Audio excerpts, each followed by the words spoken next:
infinita bondade e justiça, o auxílio de Jesus para que nos assista, consolando os aflitos, curando aqueles que se tornam merecedores, confortando aqueles que tiverem suas provas e expiações a passar, esclarecendo aos que desejam conhecer e assistindo a todos quanto apelam teu infinito amor. Bons Espíritos, dignos obreiros do Senhor, derramai bênçãos sobre a humanidade, a fim de que as criaturas se tornem amigas da paz, do conhecimento, da harmonia e do perdão, semeando pelo mundo os divinos exemplos de Jesus Cristo. Que assim seja. Hoje nós temos a alegria de ter conosco, trabalhador da casa, o Cláudio de Souza, que nos falará sobre o Evangelho no Lar. Que Jesus te abençoe. Boa noite e uma boa noite especial a todos nós. Na obra Jesus no Lar, ditada pelo Espírito Nélio Lúcio, psicografia de Francisco do Cândido Xavier, nós vamos encontrar uma narrativa que começa mais ou menos assim. Povoara-se à noite dentro de um prateado de luar, quando Jesus entrou à casa de Pedro, de forma improvisada. E o mestre, percebendo a conversa que se colocava improdutiva e infrutífera, toma das Escrituras Sagradas e pergunta a Simão Pedro: Pedro, o que faz o pescador quando se dirige ao mercado com o fruto do seu trabalho? E Pedro responde: é claro, Senhor, eles escolhem os melhores pescados. Afinal de contas, ninguém escolhe sobras. Jesus calma, com seu olhar meigo, e pergunta novamente a Pedro: Pedro, e o olheiro? O que faz o olheiro para alcançar o seu objetivo? Pedro, preocupado, responde: Senhor, ele toma do barro para moldar e fazer a arte desejada. E Jesus continua com a terceira interrogação: Pedro, e o carpinteiro, o que faz para executar o seu trabalho? E Pedro responde sem hesitar: Senhor, ele toma da enxó, do formão, do serrote, do prego, do martelo, para construir a casa desejada. Jesus então diz aos discípulos presentes: da mesma forma se dá com a casa, o lar na terra. É no lar que Deus concede a bênção do pão, que alimenta o corpo e alimenta o espírito. Se o carpinteiro utiliza-se das ferramentas necessárias para o bom trabalho, se o olheiro necessita do barro aperfeiçoado para as suas obras, se o pescador escolhe os melhores frutos, por que nós, em nossos lares, não buscaríamos o melhor, a perfeição, ou aperfeiçoar os nossos relacionamentos? Pedro, a telha que nos cobre, o telhado que nos cobre, é o que traz a paz da terra, a paz para o mundo. Segundo a narrativa de Nélio Lúcio, existia ali o primeiro evangelho no lar. E Jesus segue a sua narrativa, ensinando, orientando e demonstrando a importância e o significado do evangelho na construção de um lar saudável. O nosso tema hoje é o evangelho no lar, buscando a harmonia conjugal. Mas o nosso convite é para que possamos todos nós trazer o Jesus para a intimidade do nosso lar. Às vezes, por conta das atribulações do dia a dia, ou até da nossa pouca disposição para o Evangelho, se não cuidarmos, o fazemos de forma automática, ou como se fosse para cumprir uma regra, uma tabela. Mas a ideia do Evangelho de Jesus no lar é para que nós o tragamos para a nossa intimidade. E quando estamos falando de intimidade, estamos falando de coração. Estamos falando do Espírito. Estamos falando para que ele participe das coisas grandes, mas das coisas pequenas que acontecem no nosso lar. Quando nós convidamos Jesus para a intimidade no lar, nós não podemos ter segredos.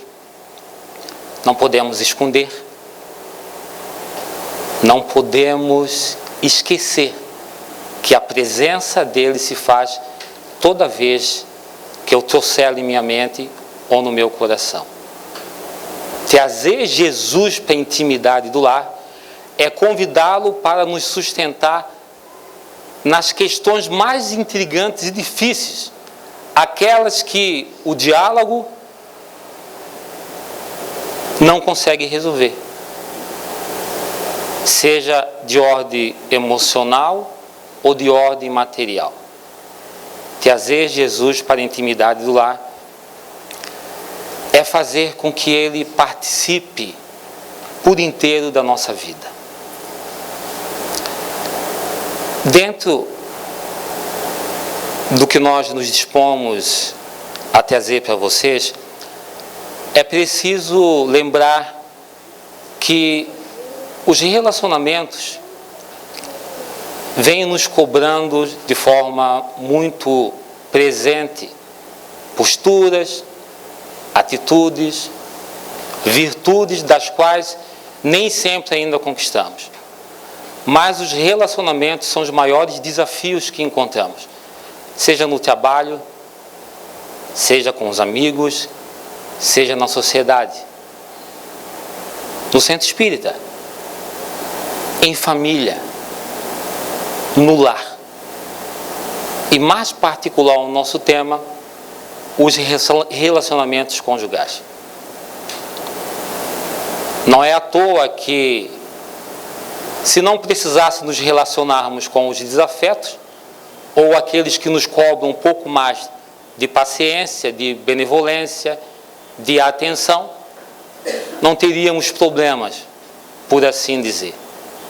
Mas os relacionamentos, eles nos cobram uma postura hoje cristã, ontem mundana, do homem velho, mas hoje cristã, do homem novo. E o relacionamento voltado à vida conjugal é cercado de uma complexidade. Complexidade é essa que, na grande maioria das vezes, não estudamos, não pensamos, não planejamos, porque quando nos entregamos ao matrimônio, ao casamento, à vida dois, à vida conjugal, elencamos algumas prioridades. A realização de um sonho, tanto para o homem como para a mulher, sonho do casal, mas sonho também da família. O cumprimento de uma tradição, o cumprimento de um desígnio divino, do instinto do ser humano, da perpetuidade da sua espécie,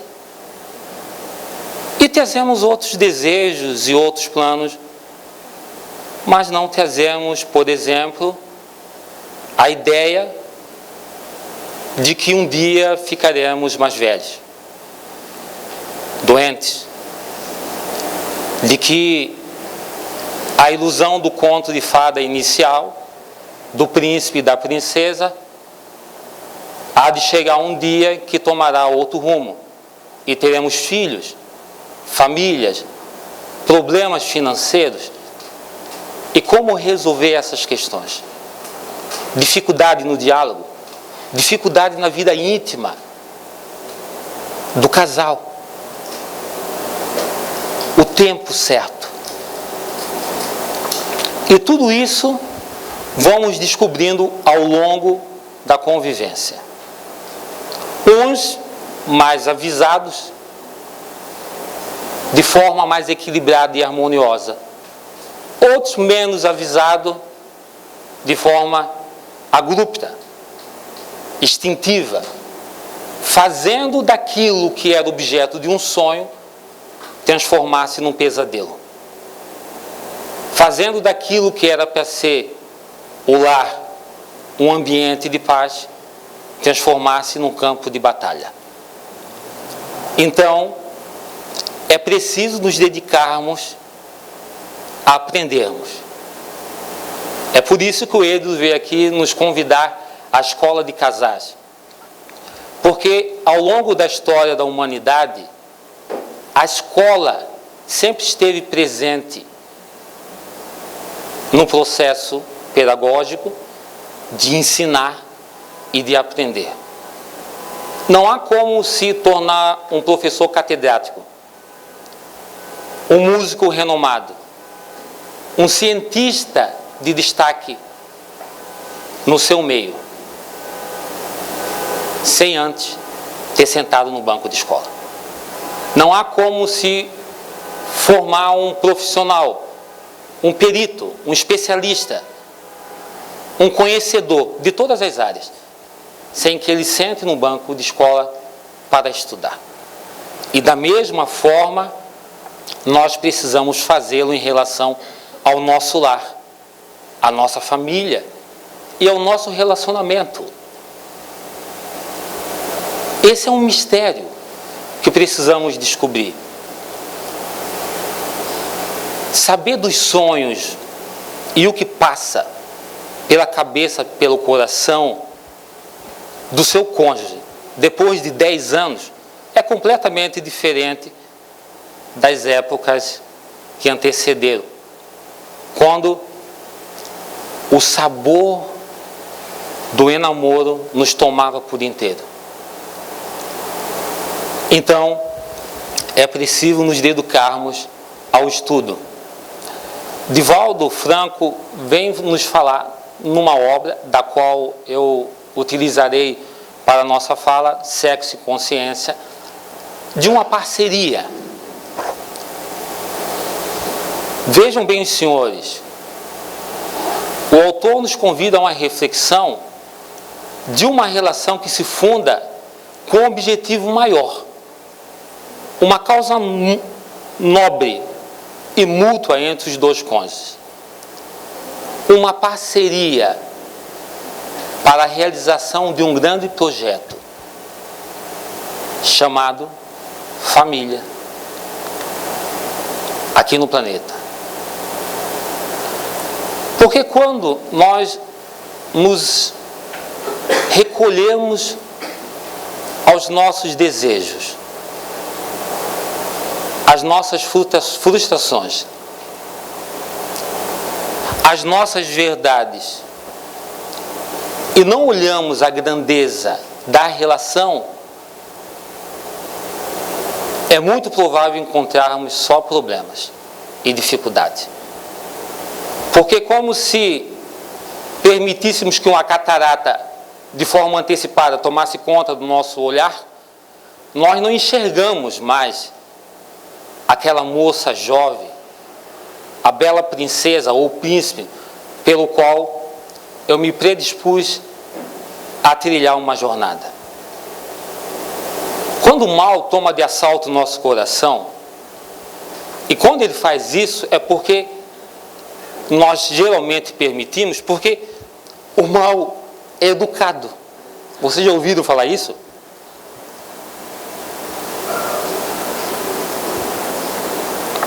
Surge uma situação qualquer e nós sempre temos a possibilidade de aceitar a ira ou não, a ofensa ou não, o golpe ou não.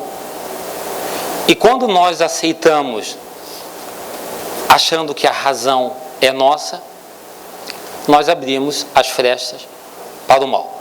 Porque casais discutem por coisas simples. A toalha úmida no sofá. Não são coisas complexas. A xícara que fica sempre em cima da mesa, não é levada na pia. O pé em cima do sofá para ver o jogo do Brasil. E sucessivamente. E vai indo. E nós criamos então uma crosta sobre a nossa visão, que essas coisas acabam sendo mais importantes do que o compromisso reencarnatório,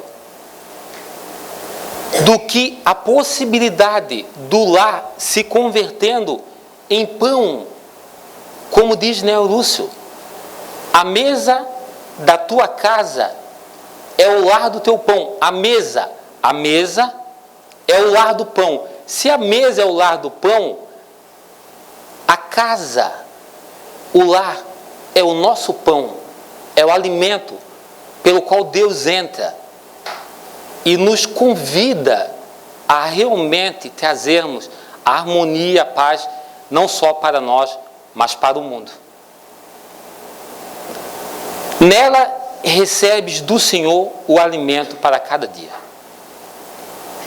Então é preciso entendermos essa dinâmica que acontece a cada instante com cada um de nós. A questão do relacionamento é tão profunda que o evangelista Mateus vai narrar no versículo 13 uma passagem de Jesus, onde Jesus sentava-se à mesa, e quando Jesus senta-se à mesa, os publicanos e os pecadores juntam-se a eles. Os publicanos eram os antigos cobradores de impostos das províncias romanas. E os fariseus, uma classe política e religiosa, que já existia há muito tempo antes de Jesus, vão tentar Jesus perguntando aos discípulos: o teu mestre senta à mesa com pecadores e cobradores de impostos? E nós sabemos a resposta de Jesus, já ouvimos.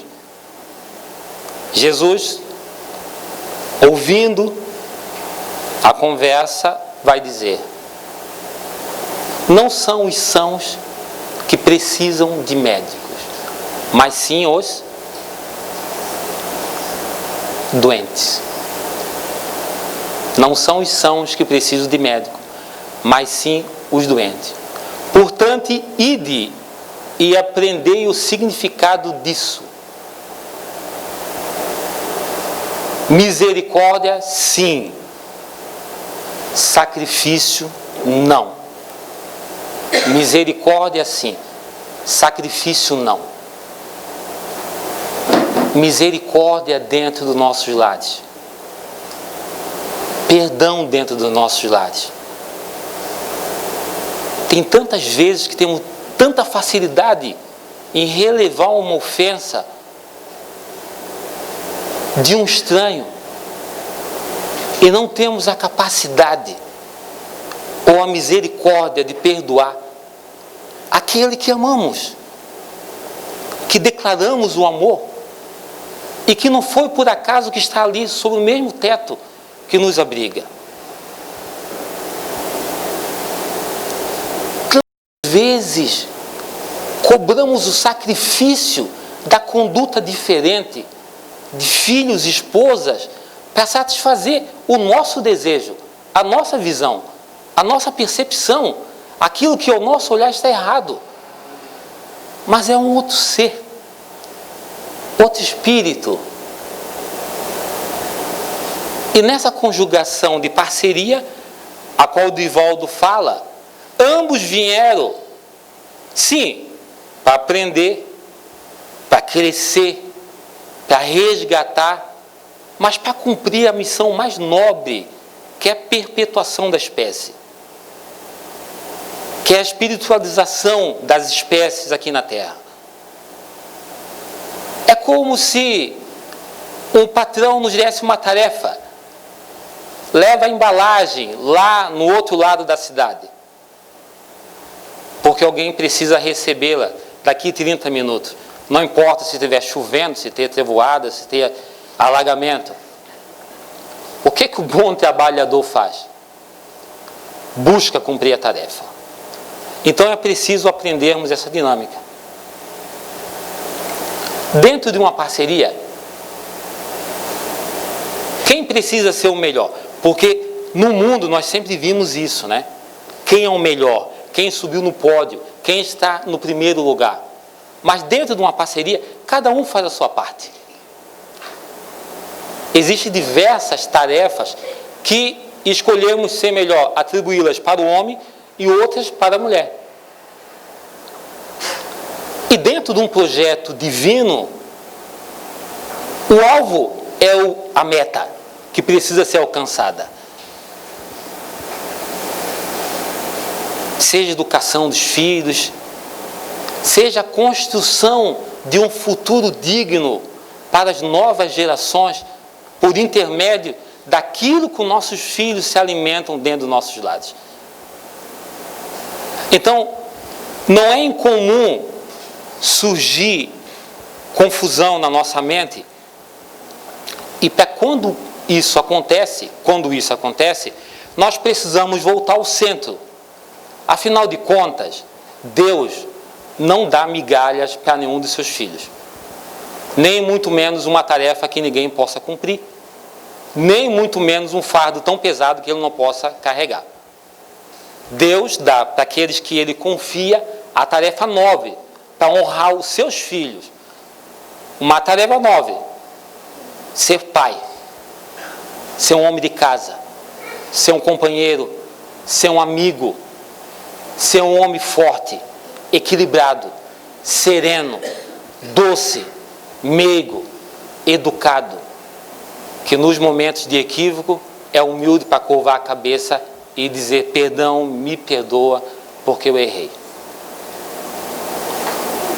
Uma mulher forte, mas de coração, bondosa, mãe, paciente, tolerante, visionária. Uma mãe capaz de não permitir que o mal tire a harmonia do lar. É muito grande isso, para nos deixarmos levar por uma meia no chão no final de semana. Vocês perceberam que nós trabalhamos a semana toda e o que pensamos em ter final de semana? Paz. Não é isso? Eu não sei também porque vocês estão tão preocupados. Estão tensos.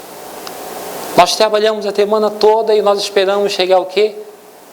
Nós somos brasileiros, né? Sexta-feira está chegando, que maravilha, no sábado dá de acordar mais tarde, e aquela coisa toda, tal.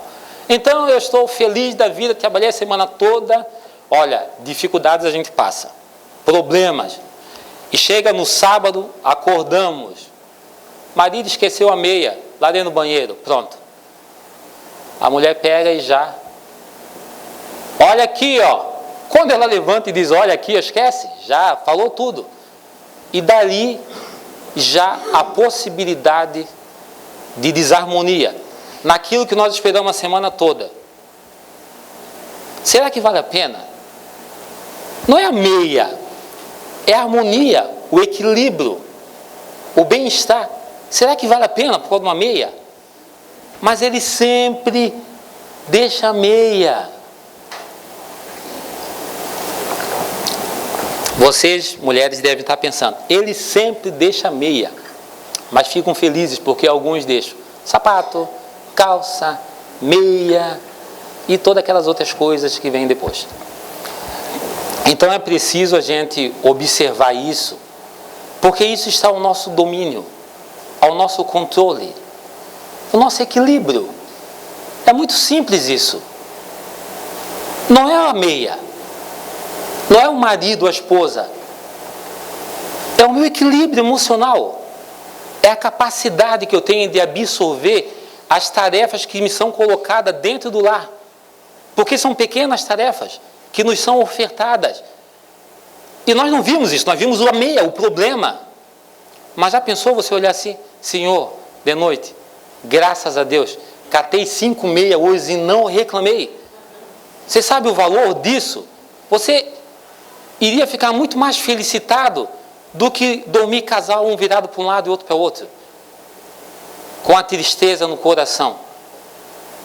De ter que esperar outro final de semana para consertar aquilo que estragou. Outro dia eu estava com a minha esposa e conversávamos muito, e a gente conversa bastante.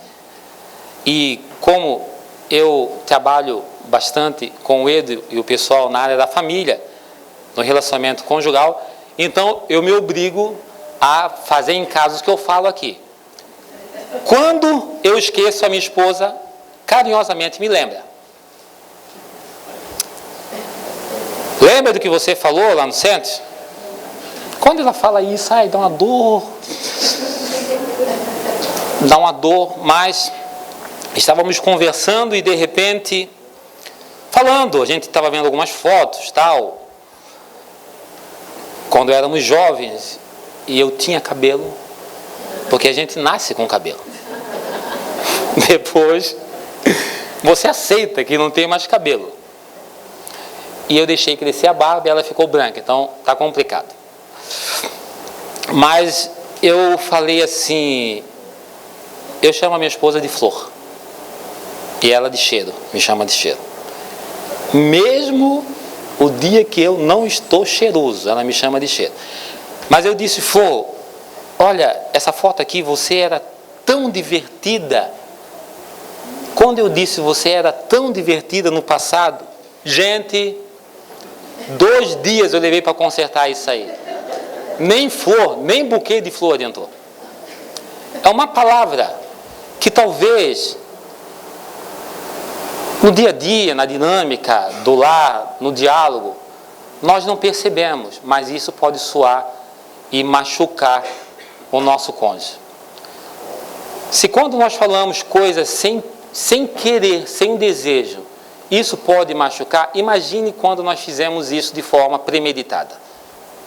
Porque você ser atingido por uma lança de um estranho é ruim, você não aceita, mas não machuca tanto como uma palavra vinda de alguém que você ama. O silêncio vindo de alguém que você ama. Você quer machucar alguém? Fica sem falar com ela. Pronto. Fica sem falar com a sua esposa. E ela precisa falar.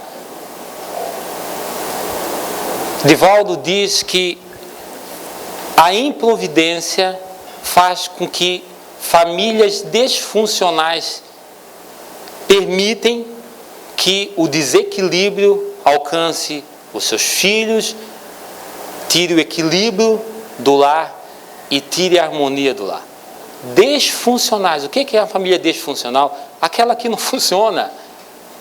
É briga, é discussão, é um querendo ser maior do que o outro, é um querendo botar o dedo na ferida do outro. Olha, você fez isso, você sabe quando você fez aquilo 10 anos atrás, e você não libera o perdão.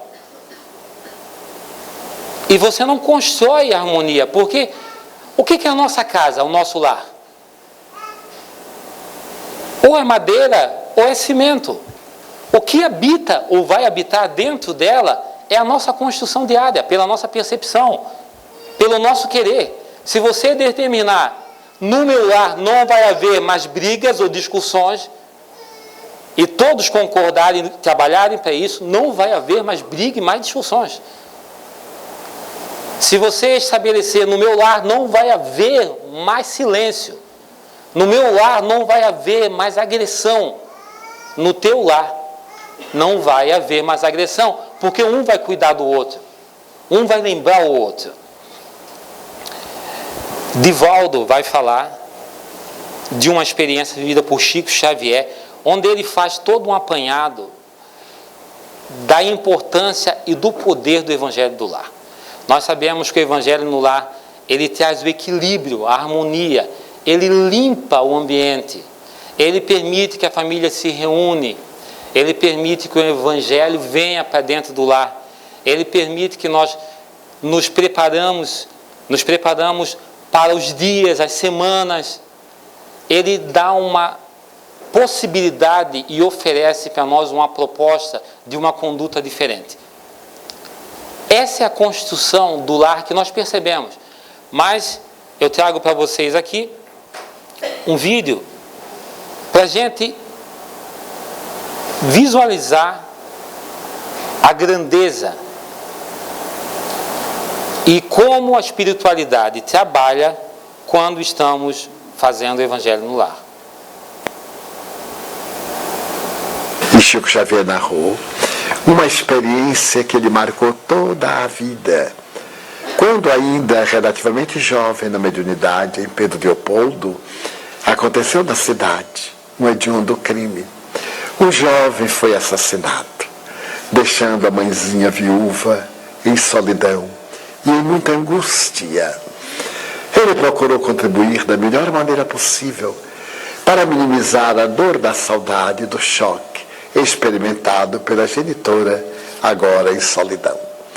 Passado algum tempo, certo dia, apareceu o espírito de uma amiga, uma senhora modesta que vivia também na cidade, então desencarnada, e pediu-lhe que naquela noite fosse a residência da senhora saudosa para fazer o Evangelho no lar.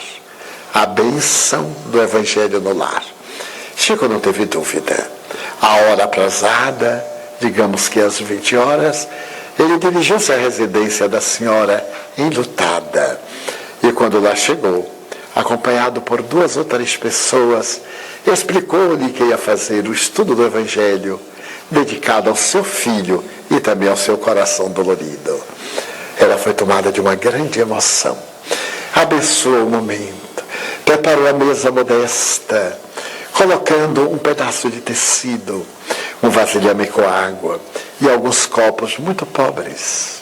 Sentaram-se e foi feita a prece de abertura. Logo depois, Chico pediu-lhe que abrisse o Evangelho segundo o Espiritismo, obra de Allan Kardec. E ao fazê-lo, saiu o tema, o perdão das ofensas. Era muito significativo. Ela deu o Evangelho e quando ele ia começar a ler, alguém bateu à porta. Ele parou, ela levantou-se.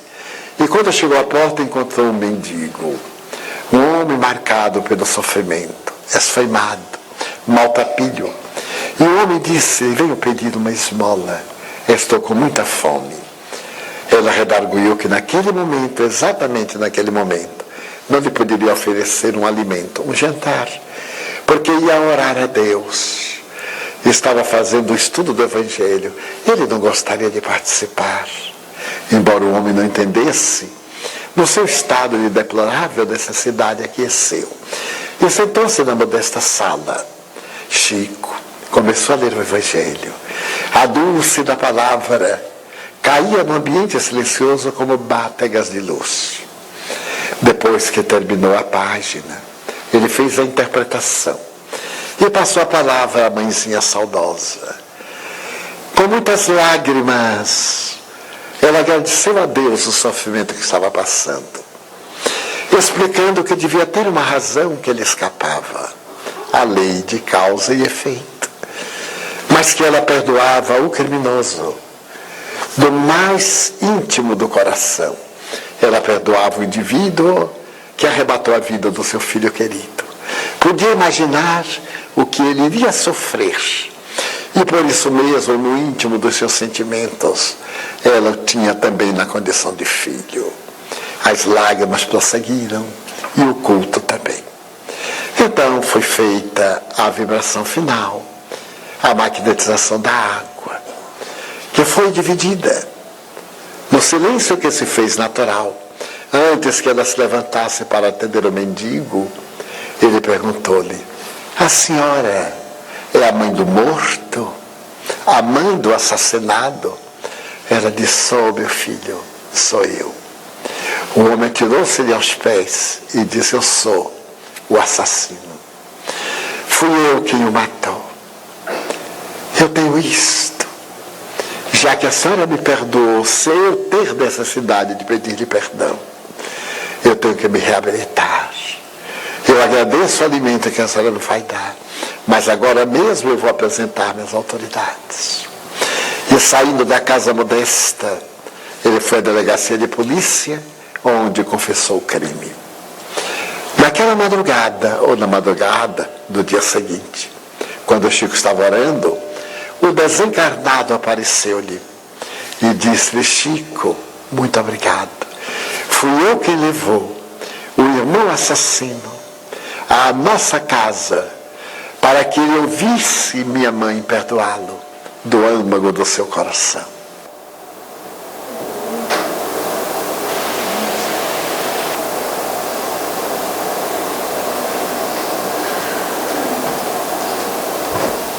Então, quando me referia no começo para trazermos Jesus para a intimidade do lar, não só, obviamente, no momento do Evangelho, mas é para que o Evangelho, o sabor do Evangelho, a luz do Evangelho se estendam durante toda a semana, todos os dias, principalmente nos momentos em que nos sentimos fracos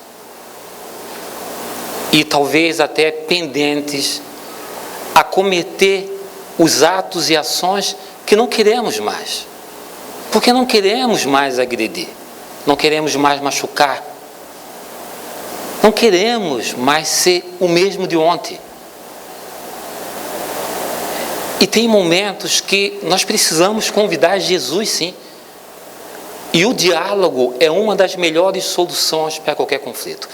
Divaldo recomenda que os temas mais implicantes, difíceis, nós o façamos depois do Evangelho no lar, na intimidade do casal, onde cada um vai se abrir desprovido, desarmado, e vai contar os seus anseios, as suas dificuldades, os seus problemas, aquilo que talvez não percebemos, porque nós vamos mudando e as emoções vão mudando. São detalhes que vão se criando e vão construindo um muro, uma barreira dentro do nosso lar, dificultando a nossa relação. Quem de nós não gostaria de só aurir do lar felicidade, alegria, paz? Quem de nós não gostaria de estar revivendo aqueles momentos primeiros da paixão, do namoro, do respeito, da doçura? É bem certo que nós estamos em um momento diferente. Mas nós podemos sim resgatar muito desses valores. Por conta de tudo que o lar representa. Porque as brigas e os duelos que são tratados, ou são traçados no silêncio do íntimo de marido e mulher, atingem os nossos filhos. Porque a vibração fica doente. É como se a luz se apagasse. Não adianta trancarmos no quarto para discutir porque não queremos que nossos filhos ouçam. A energia está doente, o lar fica doente. E parece que as coisas saíram do nosso controle e não temos mais felicidade. E o lugar que era para nós nos realinharmos com Deus e reforçarmos as nossas energias, acaba sendo um lugar indesejado. É preciso ter uma ação proativa nisso. É preciso realmente nos curvar. Porque não é fácil você ouvir: "Oh, você foi estúpido comigo hoje."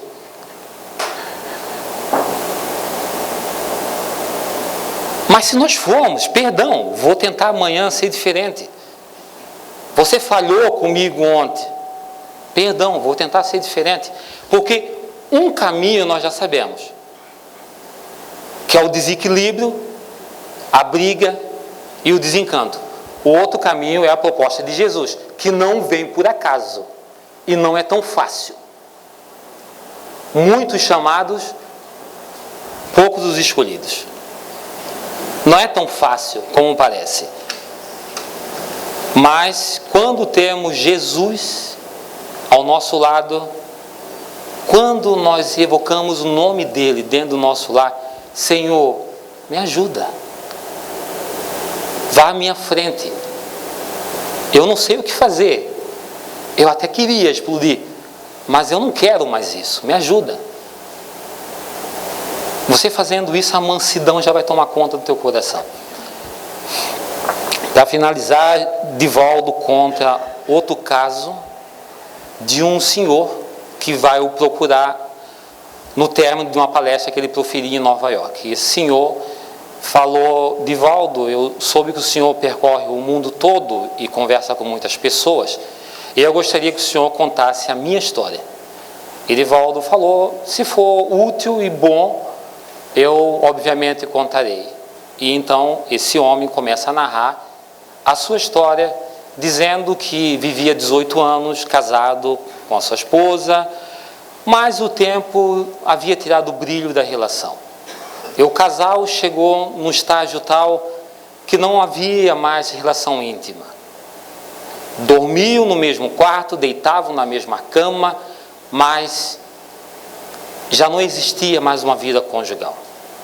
E esse homem, angustiado pela situação que não se resolvia, tomado pelo assalto do silêncio, da mágoa, ambos os cônjuges, esse homem, de forma imprevidente, se atira a uma nova aventura extraconjugal. E depois de 6 meses, vivendo esse tormento de uma aventura extraconjugal, ele achava que não poderia mais continuar alimentando essa situação. Um certo dia, ele chega então, toma coragem, vai falar com a sua esposa e vai dizer a ela: olha, nós vivemos numa vida de tristeza, nos odiamos, há mais de 2 anos não temos vida íntima, nos deitamos na mesma cama, mas um virado para cada lado.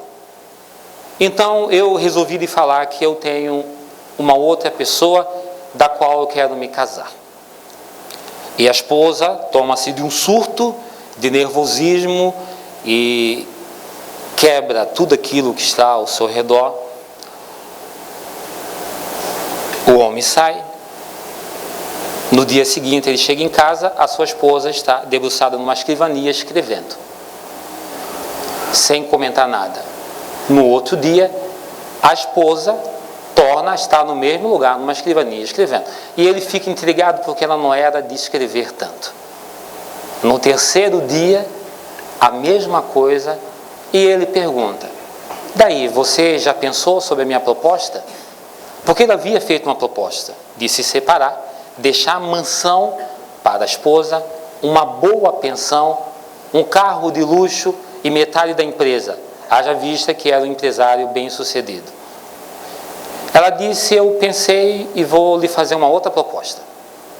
Eu não quero a sua empresa, não quero o seu dinheiro, não quero a pensão e não quero a casa. Eu quero que você me prometa que você faça o que fez comigo no primeiro dia nosso de núpcia. Eu quero que você me carregue por 30 dias do quarto até a sala.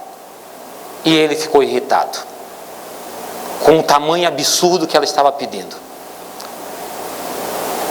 Pediu um tempo para pensar e foi consultar sua namorada. E a namorada ficou irritada mais ainda, achando que a mulher estava traçando alguma estratégia para reconquistar o marido. E Divaldo faz um parênteses quando chega na narrativa da namorada, que diz para o seu amante: você vai ficar os 30 dias, mas vê se não vai me trair. A traidora, diz Divaldo, não querendo ser traída. Nós não queremos ser traídos, não queremos ser enganados. Nós vivemos no lar, convivemos com uma pessoa pensando outra coisa dela.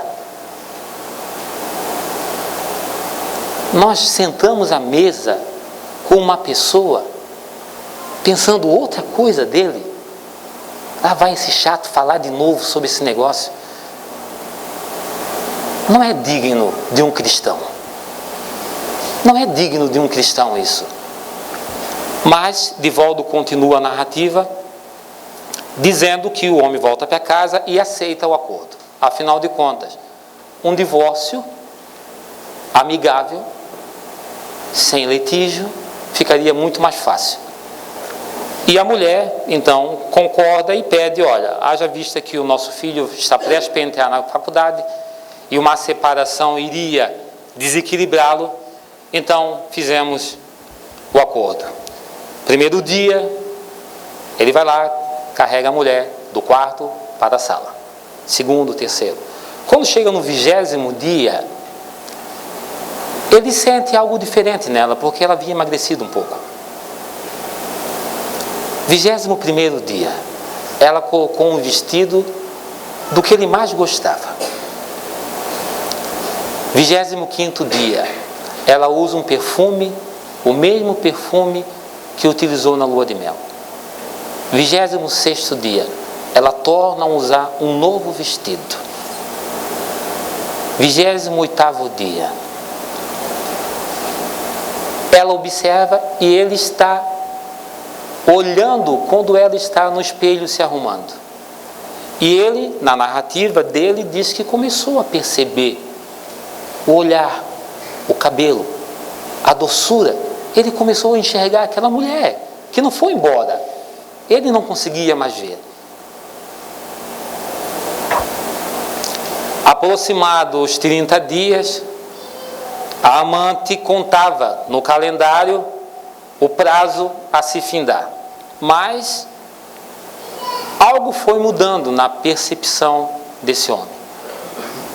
E quando chega no 30º dia, ele sai para trabalhar, é tomado de uma emoção e uma luz que faz com que ele vá até a amante e diz que quer terminar o seu caso. Depois de uma briga, no meio do caminho retorna, passa na floricultura, compra um buquê de flores e vai saltitante para casa, porque ele queria um recomeço. Ele queria um recomeço. E todos nós, indistintamente, queremos e merecemos um recomeço. Então você permita para a sua família, para a sua vida, para o seu cônjuge, um recomeço. Deixa o velho que já foi. Um recomeço, uma nova oportunidade. E esse homem entra na casa, percebe que a casa estava desarrumada, entra no quarto, uma luz baixa, a esposa deitada, virada para o lado, e o coração ficou palpitante quando ele toca a esposa havia morrido. Ao lado dela, a carta que ela havia escrito, dizendo: meu amor, eu sempre te amei e sempre vou te amar. Eu vim do médico, do oncologista, e foi constatado um tumor no colo do útero. E o médico previu 30 dias de vida para mim. Eu não queria morrer e deixar com você a dor de ter me abandonado. Por isso, eu propus que você me carregasse durante 30 dias, para que você lembrasse do nosso amor. Esse homem em prantos vai dizer para Divaldo da dor que sentiu ao ver a nobreza da sua esposa. Ambos tinham valores, ambos tinham luz, ambos tinham brilho ofuscado, que nenhum dos dois conseguia enxergar mais. E Divaldo se dispôs a contar a sua história. O término da carta, eu pediria licença, nós já estamos encerrando, para ler para os senhores. A carta que o marido escreveu e publicou em todos os jornais dos Estados Unidos e levava para todos os lugares onde ele passava.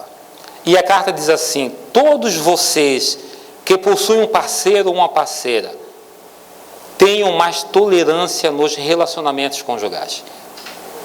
Todo relacionamento passa por períodos em que ocorrem fenômenos desagradáveis, mas que são transitórios. Eles são o resultado do nosso humor, o nosso tédio, da repetição dos nossos atos. Entretanto, ao final desse período, experimentamos outra fase, na qual o ardor da afetividade retorna, de forma intensa e gratificante. Todos somos mundos de emoções, e as emoções renovam-se periodicamente. Por isso, coloque o amor acima de todas as dificuldades. Vou repetir. Coloquem o amor acima de todas as dificuldades, de todas as vicissitudes. Evitem o silêncio e as discussões agressivas. Desarmem-se. Desarmem-se e aprendam novamente a conversar. E se for possível, todas as vezes em que tiverem um grande problema no relacionamento afetivo, utilize o recurso da oração e peça a Deus que os inspire para que não tomem a decisão precipitada, pois isso poderá fazê-los carregar o amargo pranto que eu trago na minha alma. Eu não me esforcei suficientemente para sanar as dificuldades conjugais que vivia com a minha esposa. Eu não me esforcei suficientemente para sanar as dificuldades conjugais que vivia com a minha esposa. E por isso, até a minha morte, eu a carregarei nos braços. E Divaldo continua com o término do relato. E isso nos faz refletir para a nossa condição dentro do lar, para a nossa condição como filhos de Deus.